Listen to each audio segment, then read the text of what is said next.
नमस्कार दर्शकों, मैं हूं सचिन धनेजा और आप देख रहे हैं भारतीय नेटवर्क। इस वक्त हमें तालकटोरा स्टेडियम में, जहां पे एक अखिल भारतीय किसान महापंचायत चल रही है और हमारे साथ अभी यहाँ कुछ किसान जुड़े हैं जिनसे हम बातचीत करेंगे कि यहाँ पे इसके क्या विषय है, यहाँ पे क्यों ये महापंचायत लगाई गई है और ये क्या इनकी मांगे हैं। नमस्कार साहब, आप कहाँ से? आप? मैं हरियाणा से हूँ, जिला सोनीपत से। तो ये जो अभी यहाँ पे अखिल भारतीय किसान महापंचायत लगी है, इसकी वजह क्या है, क्यों लगाई है? ये इसलिए लगाई गई है कि किसानों का जो आमदन है वो नीचे जा रहा है और जो उत्पादन के साधन है महंगे होते जा रहे हैं और किसान आत्महत्या करने के लिए मजबूर हैं। तो आगे आगे जो कानून आ रहे हैं उन पर विश्वास नहीं है, वो भी हमारे खिलाफ, जैसे WTO बाजार के ऊपर विश्व व्यापार संगठन जैसे कहता है, ऐसे हमारी सरकार चल रही है जी। और एक साल में ये था, जैसे कि आप यहाँ आए, अभी यहाँ पे महापंचायत लग रही है और कितना वक्त हो चुका है, पंजाब हरियाणा बॉर्डर पे कुछ किसान अपना आंदोलन अभी तक लगा के बैठे हैं, एक धरना लगा हुआ है जो अभी तक 1 साल होने वाला है। उस धरने को फिर से दोबारा से उस पर क्या कहेंगे? ऐसा है, ये सरकार हम दोबारा ये जो हम सम्मेलन कर रहे हैं, ये हम दोबारा, ये तो किसान मोर्चे का एक घटक है, तो हम ये विचार कर रहे हैं कि भाई ये ऐसे काम नहीं चलेगा, क्योंकि तो आज खुल्ला अडानी अबानी के उसके लिए ज़मीन लोगों की ले रहे हैं, खंबे लगाते हैं अडानी के, पैसा कोई देता नहीं और उनकी सारी ज़मीन खराब हो जाती है, एक पैसे की नहीं रहती, ना उत्पादन कर सकते और भय का माहौल बना दिया है। बिजली के नीचे भय है, सौर ऊर्जा है जो उसके बाप के नहीं है, प्रकृति की है। इन्होंने तो हमारी जो प्रकृति का है, जो सम्मान जाति से लेकर जीव जंतु सब पर असर डालती है, उसको भी अपने कब्जे में ले लिया। उसको कब्जे में लेकर ये विश्व में एक चाहता है मैं सारी दुनिया में बिजली बेचूं, चाहे वो कोयले द्वारा हो, चाहे सौर ऊर्जा द्वारा हो, चाहे पवन ऊर्जा द्वारा हो। तो ये पूरा मतलब एक मोनोपोली जैसे होती है, क्यों हमारे देश के पूंजीपति का जो साम्राज्यवादी चरित्र हो गया है। पहले हम साम्राज्यवादियों के गुलाम थे, लेकिन वो आज़ादी दे गया हमारे पूंजीपतियों को, इसलिए अब ये अपना पूरा दुनिया को बांट रहे हैं। विश्व युद्ध इसलिए तो हो रहा है। सर, आज यहाँ पे महापंचायत है, इतने बड़ी तादाद में यहाँ किसान जुड़े हैं। यहाँ पे कई किसान मांग कर रहे हैं कि उनको MSP के कुछ इशू हैं, तो कोई कहता है कि उनको उनका रोज़गार नहीं मिल रहा, उनको सही रेट नहीं मिल रहा। आप क्या दिक्कत आपकी है ऐसी जो आज यहाँ आप जुड़े? देखो, ये किसान और मज़दूर दोनों का ना एक अधिवेशन है, महापंचायत है। ये महापंचायत काफ़ी लंबे समय से जो मांग कर रहे हैं किसान, उनको पूरा ना करने के आक्रोश में की जा रही है, क्योंकि हर बार किसानों से जो वादा किया जाता है उसको सरकार अनदेखा कर रही है। MSP जो एक किसान की लागत उसको मिलनी चाहिए, उसकी एक जायज़ मांग है, क्योंकि हर वस्तु का रेट होता है MRP, तो ऐसे ही एक MSP उसकी लागत का मूल्य है। किसान को अगर उसका उचित भाव मिल जाए, टाइम पर उसकी फसल खरीद ली जाए, तो उसको काफ़ी सुविधा होती है। सर, आपने MSP का जिक्र करा, तो कई लोग हैं, कई दर्शक हैं जिनको MSP अभी तक पता नहीं। MSP किसान क्या चीज़ मांग रहे हैं, MSP है क्या? MSP कुछ बताएं आप, MSP क्या है? MSP जो किसान अपना खेत में बुआई जुताई करता है, जो उसकी ज़मीन का किराया होता है और जो उसकी अपनी मजदूरी होती है, वो सब हिसाब लगा करके उसको फ़ायदा मिले, इसको C2+ भी बोलते हैं। तो ये सब हमारे जो बड़े बड़े पंचायत है, ये संसद है, उसमें ये रेट निर्धारित किए जाते हैं कि इतने का खाद हुआ, इतने की बुआई जुताई हुई, किसान की इतनी लागत हुई, वो रेट है ना दिया जाए, तो उसको किसान को घाटा रहेगा नहीं, किसान को है ना सुविधा रहेगी। क्योंकि मोदी ने कहा था कि मैं किसान की आमदनी दुगनी करूँगा, लेकिन वो दुगनी होने की बजाय लगातार घटती जा रही है और कर्ज के तले किसान दब करके आत्महत्याओं पर मजबूर। तो MSP एक तरह से हो गया कि जे एक रेट जिस पे जो कम से कम मिलना ही चाहिए, उससे कम ना मिले, उससे कम ना मिले और मिनिमम सपोर्ट्स प्राइस, ये है MSP। तो उसके अंदर जो किसान की लागत आ रही है, किसान की जो लागत आ रही है, उस लागत के ऊपर मुनाफा भी तो कुछ चाहिए, जो उसकी मेहनत है वो तो चाहिए। एक दुकान का बीड़ी बेचने वाला सबसे छोटा है जो बीड़ी बेचता है, पान बेचता है, उससे छोटा तो दुकानदार नहीं है कोई। वो अपनी चीज़ का रेट बताएगा। आप जाओगे दुकान का, भाई बीड़ी का बंडल कितने का है, 10 रुपये का है, 15 रुपये का, 5 रुपये का, 1 का, जितना जो भी है वो बताएगा। आपकी मर्जी में आएगी आप खरीदेंगे, नहीं मर्जी में आएगी नहीं खरीदेंगे। किसान जो जेब में पैसा है उस पैसे को मिट्टी में डालता है पहले, मार्केट से बीज खरीदता है, बीज नकली है असली है, जो बड़ी बड़ी कंपनियां आ रही हैं उनका कोई भरोसा नहीं है। ऊपर से फिर मौसम की मार है, मौसम उसके अनुकूल है नहीं है। अभी बरसात के अंदर जैसे धानों का भट्ठा बैठ गया, ऊपर से रेट डाउन हो गया, इधर से धान की फसल खराब हो गई, तो किसान तो मारा गया। और ये कह रहे हैं कि हमने किसान को बहुत ज़्यादा वो कर दिया। जो किसान है आज यहाँ पे संयुक्त किसान मोर्चा है, संयुक्त किसान मोर्चा नहीं है ये, ऑल इंडिया किसान खेत मजदूर संगठन का ये आज प्रोग्राम है। सारे यहाँ पे जैसे लोग जुड़े हैं, यहाँ पे कई राज्यों से मैंने देखा किसान, हरियाणा राजस्थान से आए तो आप पहले इसका वो समझिए, ये संयुक्त मोर्चा एक अलग से मोर्चा है पूरे हिंदुस्तान के अंदर किसानों का, जिसमें अलग अलग संगठन जुड़े हुए हैं। ये खाली एक संगठन AIKKMS, ऑल इंडिया किसान खेत मजदूर संगठन, उसका पूरे इंडिया के अंदर से कुछ प्रतिनिधि लोग यहाँ पे आए हुए हैं, उनका ये प्रोग्राम है।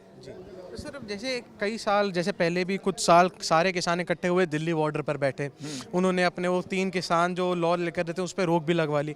उसके बाद कई वादे केंद्रीय सरकार ने उनसे करे थे, जो वादे किसान कहते हैं अभी तक पूरे नहीं हुए, जिसको लेते फिर 1 साल से ऊपर होने वाला है, वो पंजाब बॉर्डर पर बैठे हैं। तो अभी भी उनको ना कोई वहाँ पे कोई उनसे बात करने गया है, जैसे कि देखा गया, ना ही उनको कोई सोल्यूशन दिया जा रहा है। उस पर क्या कहें? उस पर ये है, ये इस सरकार की नाकामी है, जो किसानों को अपने मीडिया के थ्रू लोगों को प्रचार प्रसार करने के लिए तो ऊपर रखती है कि हम किसान हितैषी हैं, व्यवहार में वो किसान के दुश्मन है। व्यवहार में किसान के दुश्मन है, किसान की नहीं सुनते, मजदूरों की नहीं सुनते, कर्मचारियों की नहीं सुनते, पूंजीपतियों की सुनते हैं। एक और सवाल था। हाँ बोलिए बोलिए। हाँ बोलिए। आप हरियाणा से हैं। हाँ हाँ। तो हरियाणा में अभी चुनाव आने वाले, बीजेपी, आम आदमी पार्टी, कांग्रेस सब लड़ेंगे। तो जैसे कि आप कहते हैं ये बीजेपी है कि केंद्रीय सरकार है, जिसने आपका हरियाणा में भी सरकार बीजेपी की है, जिसकी वजह से किसान आज के टाइम आत्महत्या करने को आ गया है। तो आपको क्या लगता है अगले चुनाव का क्या हो सकता है रिजल्ट? जहाँ तक चुनाव की बात है, हमारा मानना है आज तक हिंदुस्तान के अंदर आज़ादी के बाद में 18 बार चुनाव हो गए। अगर चुनाव से लोगों की समस्या का समाधान होता तो आज तक समाधान हो जाता, लेकिन लोगों की समस्या जो है उसका चुनाव से कोई संबंध नहीं है। क्यों नहीं है? ये चुनाव तो एक प्रक्रिया है, पूंजीवादी सिस्टम की देन है, लोगों को फंसाने के लिए, गुमराह करने के लिए। ये है सिर्फ एक मोटी बात। इसके एक सेकंड, इसके साथ जो असली बीमारी है, जब लोग समझदार और सचेत हो जाएंगे, ये पूंजीपतियों के हाथ से जो ये सत्ता है इसको खोस कर जो कमेरे वर्ग का राज हो जाएगा, जब इनकी समस्या का समाधान होगा। वो कैसे होगा? क्रांति के रास्ते। ये सिर्फ पूंजीपतियों के हिमायती हैं, पूंजीवादी व्यवस्था है। इस व्यवस्था के खिलाफ जब तक लोग नहीं खड़े होंगे, इलेक्शन से कोई समाधान नहीं। अभी जैसे यहाँ पे इतने किसान इकट्ठे हुए हैं, हमने कई लोगों से बातचीत करी, तो सबकी यही मांग है कि जो संघर्ष चल रहा है सिर्फ किसानों का नहीं, बाकी अलग अलग वर्गों का भी, कर्मचारियों का, छात्रों का, उनका मुद्दा ये है कि केंद्रीय सरकार इन लोगों की बात सुने। यहाँ पे जितने प्रतिनिधि आए हैं किसानों के और देश के जनता की बात सुने। आपका आज यहाँ पे इन लोगों से जुड़ने का क्या विषय रहा? हम भी एक छोटे ही किसान हैं जी। और एक इस देश के नागरिक होने के नाते किसी की भी समस्या हो वो हमारी अपनी है जी। चाहे छात्रों की है, चाहे कर्मचारियों की हैं, सरकारी कर्मचारियों की हैं, चाहे किसान मजदूर की हैं, वे सब हमारी अपनी समस्या, हम देश के नागरिक हैं। तो वर्तमान में कुछ वर्षों से ऐसा चल रहा है। वैसे तो भारत में कोई भी सरकार होती हो पूंजीपतियों के इशारे से चलती है, किसी भी की सरकार हो, पर ये सरकार तो पूंजीपतियों ने ही बना रखी है ही पूंजीपतियों की ये तो जी। और किसी को तो ये मजबूरी में कहीं कहीं लेना पड़ता है इनको, कहीं विधायक लेना पड़ गया, कहीं सांसद लेना पड़ गया। वैसे ये सरकार ही पूंजीपतियों की है, सारे कानून अपने ढंग से बनवाते हैं वे और उन्हीं की चलती है। और तो मूर्ख बनाया जा रहा है संसार को, इसको, देश को। सर आंदोलन में अगर बात करी जाए दिल्ली के किसानों की, तो उनकी बात थोड़ी कम करी गई है, ज़्यादा बात करी जाती है पंजाब, हरियाणा, राजस्थान, यूपी के किसानों की। तो अब दिल्ली में जो देखा जाए जो राजनीति भी चल रही है, केजरीवाल जी इस्तीफा दे चुके हैं, अतीशी ने कमान संभाली है, कहीं बीजेपी उन पे अटैक करती है, तो आपस में यहाँ पे एक जो राजनीति है, जो राजनेता आपस में लड़ रहे हैं, यहाँ पे पार्टियाँ लड़ रही हैं आपस में, तो आपको क्या लगता है कि दिल्ली के किसानों पर इसका क्या असर पड़ रहा है? दिल्ली का तो मैं बात बताऊं आपको, दिल्ली में तो राज्यपाल को तुरंत हटा देना चाहिए, क्योंकि नाश सारा राज्यपाल कर रहे हैं। कम से कम भी 5-7 साल से मैं देख रहा हूँ, प्रत्यक्ष में कोई प्रमाण की आवश्यकता नहीं होती। मैं दिल्ली के ही गांव से आता हूँ, हमारे गांव ऐसे हैं जैसे नरक होता है, घोर नरक। दिन में भी इतने मोटे मोटे मच्छर लड़ते हैं, पानी सड़ता है, मार्गपुर वगैरह गांव है कंझावला के पास, आप जाकर देखो वहाँ निकलने का रास्ता नहीं है। क्या है ये? यहाँ तो गोल चक्कर हैं, बत्ती भी नहीं है, कैसी जगह रह रहे हैं? दिल्ली में 2 दिल्ली हैं। दिल्ली देहात का आदमी आता है यहाँ काम करने, नौकरी पे या किसी काम से, वो कहते हैं दिल्ली गया था, वो आज तक 2 दिल्ली की 1 दिल्ली नहीं बना पाए। ये दूसरे देशों में भागे भागे फिरते हैं, अपने यहाँ आग लगी हुई है, इसको बुझाना नहीं चाहते और भागे भागे। जो दिल्ली का आपको लगता है, लेकिन दिल्ली तो आम आदमी पार्टी के हाथ में थी ना, केजरीवाल, उसको काम तो नहीं करने दे रहे ना, तो काम केंद्रीय सरकार उसको काम नहीं करना। हाँ, आपने पता नहीं ना, जो ज़मीन है वो केंद्र के दिन है, पुलिस है वो केंद्र के दिन है, तो पुलिस को भी ये सारा दे रखा है, दबाव है पुलिस पे भी, अब इसको परेशान करो, और ज़मीन केंद्र के अधीन है। डीडीए जो है, जो जिसके अधीन है ज़मीन दिल्ली की, वो केंद्र के अधीन है। और राज्यपाल तो मैं तो ये कहता हूँ सारे देश से ख़त्म होने चाहिए। बेमतलब का राशन पाड़ते हैं, सरकारी भवनों में रहते हैं, जनता के टैक्स से तनख्वाह लेते हैं, और राज्यसभा भी समाप्त होनी चाहिए देश से। अच्छा, हाँ जी, राज्यसभा उसकी कोई आवश्यकता नहीं देश में। ऐसा क्यों? उसको कोई औचित्य नहीं है। वो कर क्या रहे हैं आप ये बताओ ना? कोई जनता तो नहीं सुनती उनको, वे किसी के प्रति जवाबदेही नहीं है। हर एक मंत्री की, हर एक अधिकारी की जवाबदेही तय नहीं होगी जब तक कोई समाधान नहीं होगा जनता का। सर, अभी जैसे आपने देखा है कि लाखों किसान इस वक्त अंदर तालकटोरा स्टेडियम में इकट्ठे हुए हैं, और पिछले 1-1.5 साल दिल्ली सरकार ने पहले दिल्ली बॉर्डर पे किसानों को कुछ टाइम रोक रखा, अब किसान पिछले 1 साल से ऊपर होने वाला पंजाब बॉर्डर पे रुके हुए हैं, और आज यहाँ पे एक महापंचायत हो रही है। इतना लंबा किसानों का जो संघर्ष है, इसकी जो मुख्य वजह क्या है, एक विषय क्या है? भाई, सबसे बड़ी बात तो यह है, जिस भी वर्ग का शोषण होगा उसके पास इस प्रजातंत्र में आंदोलन ही एकमात्र हथियार है। और किसानों का शोषण हो रहा था, किसानों ने आंदोलन कराया, वो युवा आंदोलन लाइट में इसलिए आ गया कि लंबे समय चल गया, नहीं तो अक्षेत्र वाइज महाराष्ट्र में है, कभी महाराष्ट्र उसमें मध्य प्रदेश में है, कभी पंजाब में है, कभी हरियाणा में है, तो कहीं न कहीं जितना भी सर्कल था उस आंदोलन तो होते रहे। यहाँ भी जो है ना, अभी जो 13 महीने आंदोलन चला, इसमें भी जो है ना 300-350 किसान संगठन आंदोलन में शामिल थे, और वह उस दमन के ही उत्पीड़ित से ही जो है ना वो आंदोलन उजागर होया। और वो जो रही सही बात, जब ये 1990 में WTO का यू देश मेंबर बना, जब ही गलत कदम था।